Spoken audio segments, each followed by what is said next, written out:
Hello everybody, I'm Doug. Welcome to the Auditory Vinyl. It's Saturday, so time for This Week in Vinyl History.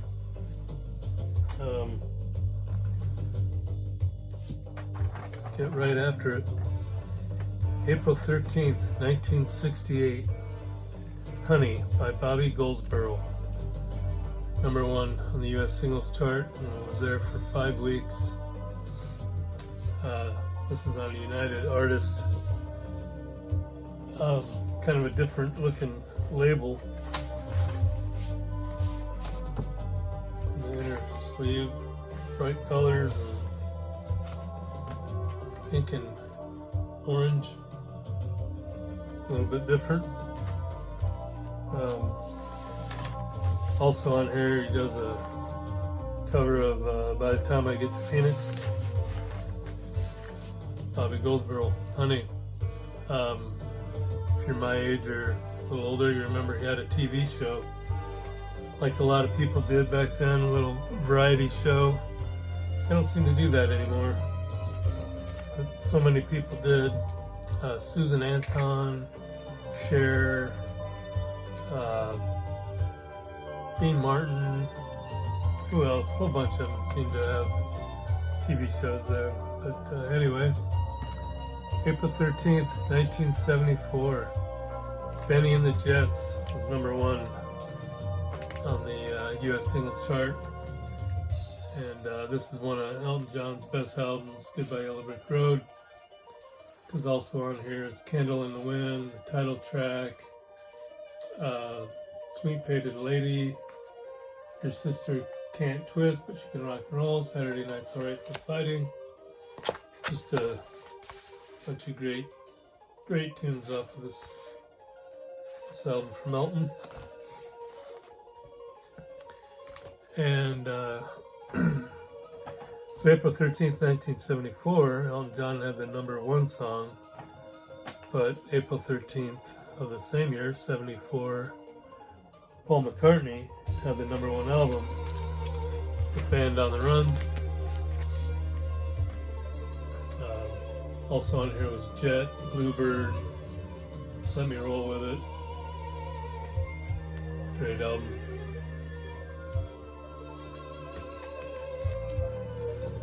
It actually came out in 73, but it hit the charts in 74. April 13th, Al Green turned 79. And Jimmy, I think you pronounce it, Destry, of Blondie, turned 71. April 14th, 1979, Doobie Brothers had the number one US single with What a Fool Believes, the Michael McDonald version of Doobie Brothers. What else is on here? Minute by Minute, of course, title track. Great album by them.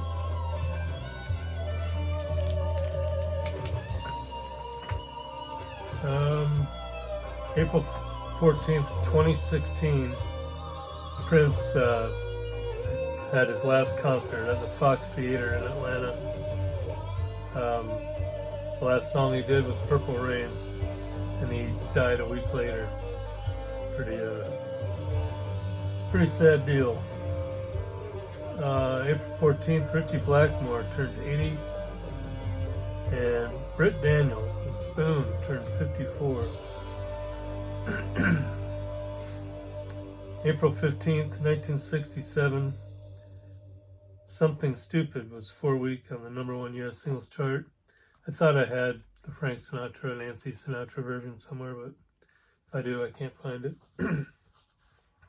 But anyway, that was the number one US single, April 15th, 1967. April 15th, Dave Edmunds turned 81, and Samantha Fox, 59.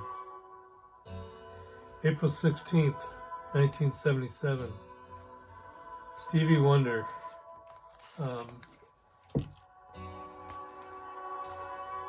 Number one on the soul chart was Sir Duke. Now some of the other songs on here also, charted on the soul chart and R&B chart and pop chart. This one came with a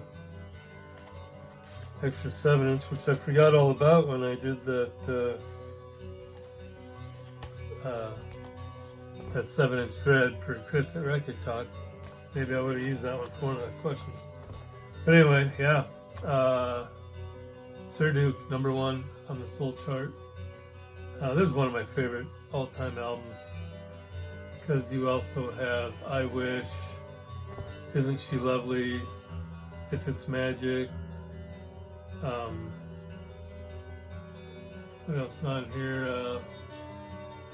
Love's in Need of Love Today, that's a great tune. Last Time Paradise, Ordinary Pain, Black Man. Just a great album all the way around.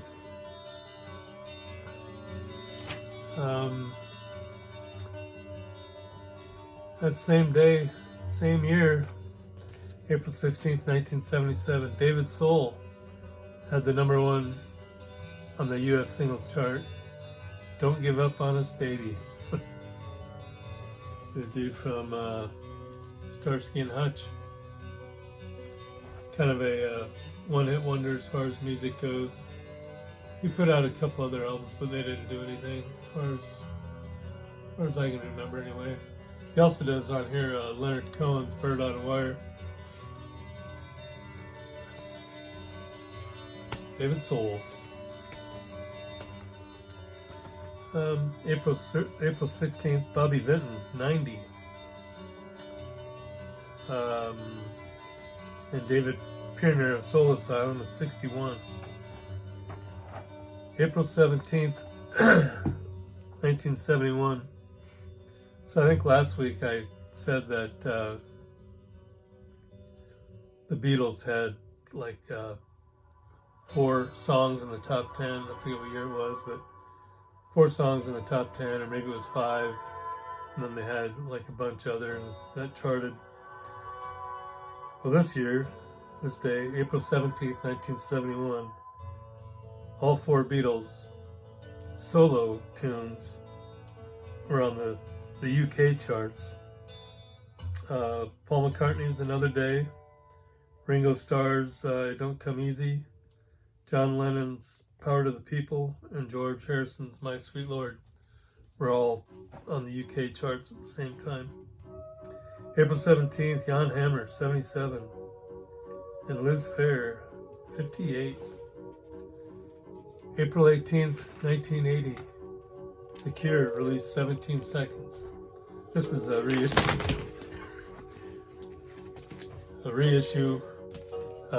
If Lionel Richie is watching right now, he's laughing at me because I made fun of him for dropping a record, but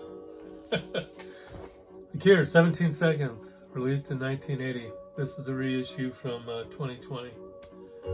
It's got the great song on here, A Forest, also, well, the title track, A Reflection, Play for Today. A lot of great stuff from The Cure.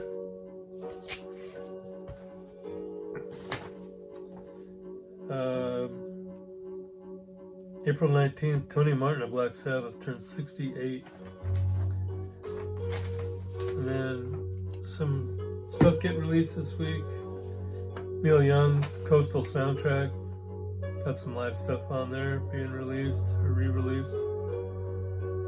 Tom Petty's self-titled debut from 76 being released. And also from 78, You're Gonna Get It. Some re-releases from Tom Petty. In the Ronnie Montrose, Territory. Most you know Ronnie Montrose with the great rock band with Sammy Hagar starting out. And he did 4 albums with Gamma. He did a bunch of solo stuff, obviously. He's worked with Edgar Winter, Van Morrison, Gary Wright, some others. But yeah, just a great guitarist. A lot of just multi-talented, you know, can do this type of stuff and the hard rock stuff and some jazz and pretty much whatever you want him to play, he could do it. Too bad he's He's not with us anymore because I'm sure he'd be putting out some great stuff. There you go. That is this week in vinyl history. Thanks for watching. If you celebrate Easter, enjoy that and enjoy the music.